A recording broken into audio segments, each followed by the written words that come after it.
Hi hello welcome to ఐకో media.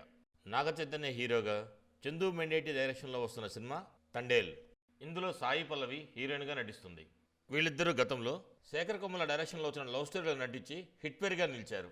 నాగ చైతన్యకి గత సంవత్సరం రిలీజ్ అయిన 2 సినిమాలు డిజాస్టర్గా మిగిలాయి. దాంతో ఎట్లాగైనా హిట్ కొట్టాలని ఈ తండేల్ సినిమా చేస్తున్నట్టు అనిపిస్తుంది. ఈ సినిమా నుంచి మేకర్స్ ఈరోజు ఫస్ట్ గ్లిమ్స్ రిలీజ్ చేశారు. దీంట్లో నాగ చైతన్య శ్రీకాకుళం యాస మాట్లాడుతూ అందరినీ ఆశ్చర్యపోయేలా చేశాడు. చేపల వేటకు వెళ్లిన ఒక ఫిషర్ మ్యాన్ సముద్రంలో అంతర్జాతీయ బార్డర్స్ దాటం వల్ల పాకిస్తాన్ వాళ్ళు అరెస్ట్ చేస్తారు. అతను పాకిస్తాన్ జైల్లో ఉండగా పడ్డ కష్టాలు, తను చూపించే దేశభక్తి, వీటి ఆధారంగా సినిమా రూపొందించినట్టు తెలుస్తుంది. అతను తిరిగి భారతదేశానికి ఎలా చేరుకున్నాడన్నది ఈ సినిమా కథాంశం.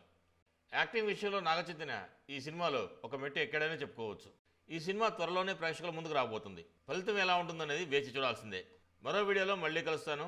మా వీడియో కనుక మీకు నచ్చినట్టయితే లైక్ చేయండి, షేర్ చేయండి, సబ్స్క్రైబ్ చేసుకోండి. మీ అభిప్రాయాన్ని కామెంట్ రూపంలో తెలియజేయండి. Thank you very much. Bye bye.